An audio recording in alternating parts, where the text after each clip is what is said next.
আসসালামু আলাইকুম সবাইকে। সবাই কেমন আছেন? আজকে আমি আমার বাসার খাসির রেজালা রান্না করেছিলাম। তারপরে ভাবলাম আপনাদের সাথে ভিডিওটা একটু শেয়ার করি।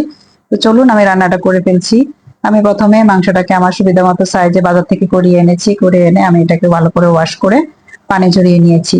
এখানে আমি তেল গরম করে আমি এখানে 1 কাপ তেল দিয়েছি। তেলটাকে গরম করে এখানে আমি 1.5 কাপের মতো পেঁয়াজ দিয়েছি।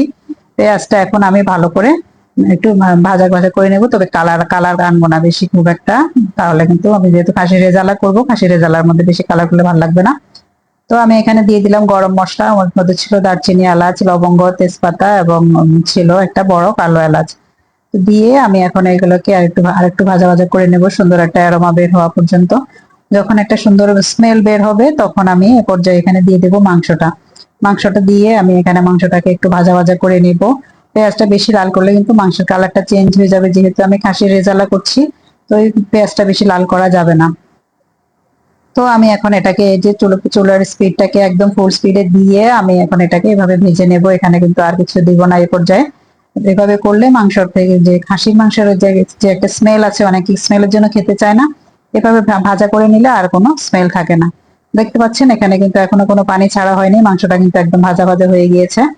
একটা কালারও চলে এসেছে মাংসের মধ্যে, একটা স্মোকি একটা ফ্লেভার হয় তখন মাংসের মধ্যে। এখন আমি দিয়ে দিচ্ছি বাটা মশলাগুলো। আমি এখানে পাটায় পিষে ফলেগুলো দিয়েছি।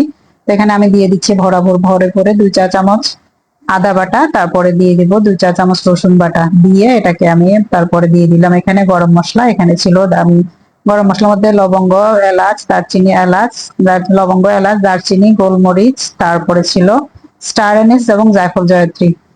তারপরে আমি এখানে দিয়ে দিলাম পেঁয়াজ বেরেস্তা এবং কাজু বাদামের পেস্ট। আমি এটাকে একসাথে পেস্ট করে নিয়েছিলাম।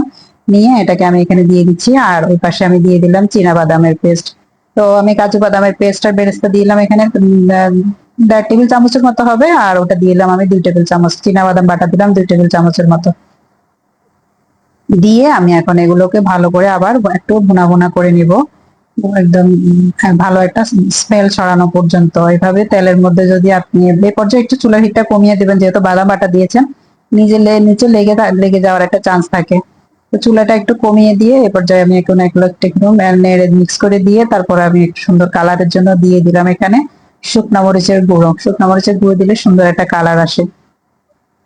এখানে কিন্তু আমি আর কোনো মশলা ইউজ করব না। আমি খুব কম মশলা দিয়ে আমি এটা রান্না করেছি। দেখলাম না, আমার এটা অবশ্য এক্সপেরিমেন্ট বলতে পারেন, যে দেখলাম খেতে কেমন হয়। বিশ্বাস করেন অনেক ভালো হয়েছিল খেতে। এভাবে রান্না করে দেখতে পারেন, যাদের মশলা খাওয়াতে রেস্ট্রিকশন থাকে অনেকেরই। তো এভাবে রান্না করে খেতে পারেন। তো আমি এখানে এরপরে একটু দিয়ে দিলাম পানি, গরম পানি দিয়ে আর পরিমাণ মতো লবণ দিয়ে এটাকে আমি এখন কষিয়ে নেব। আর কষিয়ে নিব, এরপরে বাকিটা আমি আস্তে আস্তে বলে দিচ্ছি আমি কি করেছি।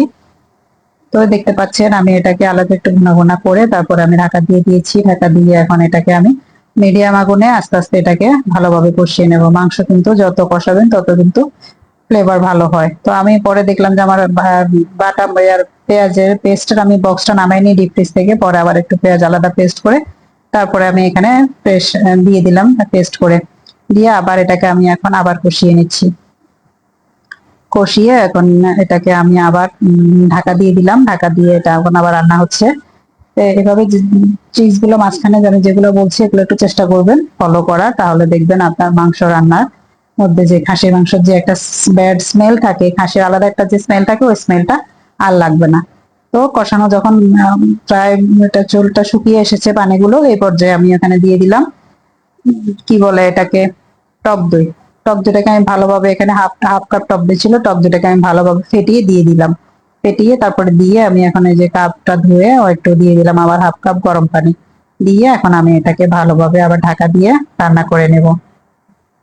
অল্প অল্প করে যখন আপনি মাংসটা কষাবেন, অল্প অল্প করে পানি দিয়ে, তখন মাংসের মধ্যে আলাদা একটা সুন্দর স্মেল পাওয়া যায়। তারপরে আমার এখানে একটু ঝালটা একটু আমার কাছে মনে হচ্ছে একটু কম হলো। তারপরে আমি এখানে দিয়ে দিলাম এখানে গোলমরিচ গুঁড়োটা দিলাম। গোলমরিচ গুঁড়োটা দিলে আমার কাছে মাংসের ফ্লেভারটাও একটু অন্যরকম ফ্লেভার পাওয়া যায় গোলমরিচের জন্য। তো আমি প্রায় সব মাংসতে একটু নামানোর আগে বা কষানো শেষ হয়ে আসলে একটু গোলমরিচ দিয়ে কালারটা একটু সুন্দর আসে আর একটা সুন্দর ফ্লেভার পাওয়া যায় গোলমরিচের। তো চেষ্টা করবেন এগুলো দেওয়ার। আমার মাংস কিন্তু প্রায় হয়ে এসেছে, আমার প্রায় শেষ পর্যায়ে। তো দেখতে পাচ্ছেন আমি এখানে এখন ফাইনালি এখন ঝোল দিয়ে দেবো। এখানে ঝোল দিয়ে এটাকে ভালোভাবে ফাইনালি রান্না করে নেব। এখানে আমার আর তেমন হয় না, আমার মাংস কিন্তু প্রায় অনেকটাই ইয়ে হয়ে এসেছে। তো এভাবে রান্না করবেন। আর পানিটা আমি দিয়ে দিলাম, আবার দুধ। আমি কিন্তু প্রথম মনে করছিলাম পানি দেবো, পরে চিন্তা করলাম যে পানি না দিয়ে আমি দুধটাই দেই, কারণ আমি তো দুধ প্রথমে অ্যাড করিনি। পরে এখানে আমি দিয়ে দিলাম দুধ, 1 কাপ দুধ দিয়ে দিলাম। 1 কাপ দুধ দিয়ে এটাকে আমি এখন ভালোভাবে জাল করে নিচ্ছি। এই যে দেখতে পাচ্ছেন আমার খাসির মাংসটা কিন্তু একদম সুন্দরভাবে সিদ্ধ হয়ে গিয়েছে। আমার এখানে এখন আর তেমন কিছু করা লাগবে না। আমার এই যে মাংসটা হয়ে গিয়েছে, আমি একটু গ্রেভি রেখেছি। আমার বাচ্চারা, আমি যেহেতু বাসায় করছি আমার বাচ্চাদের জন্য, আমার বাচ্চারা গ্রেভি অনেক পছন্দ করে। আর আমার সাথে ছিল সাদা পোলাও আর চিংড়ি মাছ ভাজা করেছিলাম। ধন্যবাদ।